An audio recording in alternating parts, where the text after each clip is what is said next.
Hello বন্ধুরা, good morning. তো আজকে একটা আবার মিনি ব্লগ নিয়ে চলে এসেছি। আর আজকের রেসিপি হলো দুধ শুক্তো। তার জন্য দেখো এখানে ডাঁটা, আলু, পেঁপে, কাঁচকলা সব কিছু কেটে ধুয়ে রেখেছি। সঙ্গে কিন্তু এই যে রাঙা আলুও আছে। তো সব কিছুই মোটামুটি যা কিছু জোগাড় ছিল সব ধুয়ে রেখেছি। আর এখানে এই যে শিম আর বেগুনটাও ধোয়া আছে। আর এখানে আমি শুক্তো বানাতে আরম্ভও করে দিয়েছি। দেখো প্রথমে আমি এখানে বড়ি আর উচ্ছেটা ভেজে রেখেছি। আর এখানে এই যে দুধটা জাল হচ্ছে। তো এরপর দেখো কড়ার মধ্যে আমি সামান্য তেল দিয়ে দিয়েছি। তো এবার বেগুন আর শিমটা প্রথমে ভেজে নেব।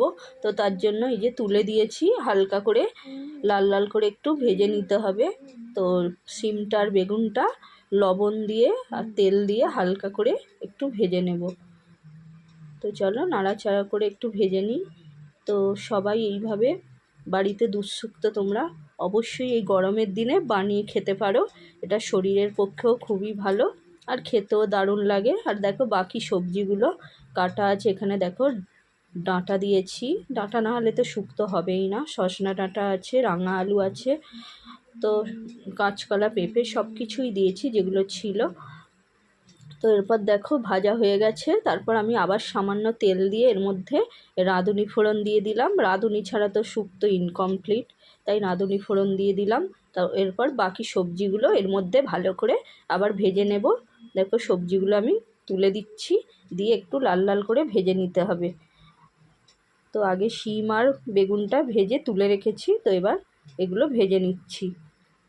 তো তোমরাও এই পদ্ধতিতে শুক্তোটা রান্না করবে, অবশ্যই অনুষ্ঠান বাড়ির মতো সুন্দর খেতে হবে। তো দেখো লবণ আর হলুদ দিয়ে দিয়েছি পরিমাণ মতো, নিয়ে ভালো করে আবার নাড়াচাড়া করে নেব।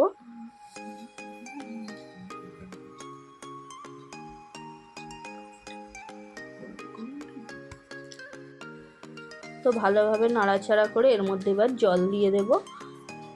তো দেখো জল দিয়ে দিয়েছি। তো এরপর দুধ দিয়ে দিলাম। আর আমার সর্ষে আর পোস্ত সামান্য বাটা ছিল, সেটাও এর মধ্যে দিয়ে দিয়েছি। তো ভালোভাবে এবার ফুটতে দেব কিছুক্ষণ। তো এই সবজিগুলো একটু ফুটে এলে এর মধ্যে দেখো ভেজে রাখা শিম আর বেগুনটা শেষে তুলে দেব। তো দেখো সবজিগুলো ফুটে এসেছে, হাফ সেদ্ধ হয়ে গেছে। এরপর আমি বড়ি, শিম, আলুটা তুলে দিচ্ছি।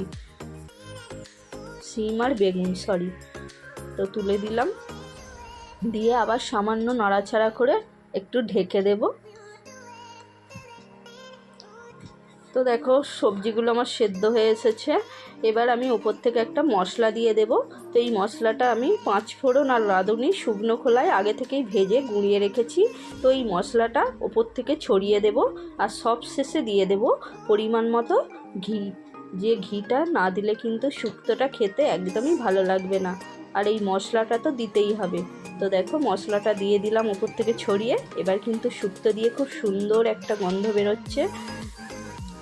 তো আমার পুরো অনুষ্ঠান বাড়ির মতো দুধ শুক্তো তৈরি হয়ে গেছে। তো তোমরাও এইভাবে বন্ধুরা বাড়িতে করে নিতে পারো। আর এই গরমে খুবই ভালো লাগবে এই শুক্তোটা খেতে। তো চলো আজকের মতো ভিডিওটা এখানেই শেষ করছি। অবশ্যই ভালো লাগলে তোমরা একটা লাইক করে দিও। আর এইভাবে বানিয়ে খেয়ে অবশ্যই কমেন্ট করে বলো যে কেমন লাগলো। তো চলো আজকের মতো ভিডিওটা এখানেই শেষ করছি। সবাইকে টাটা।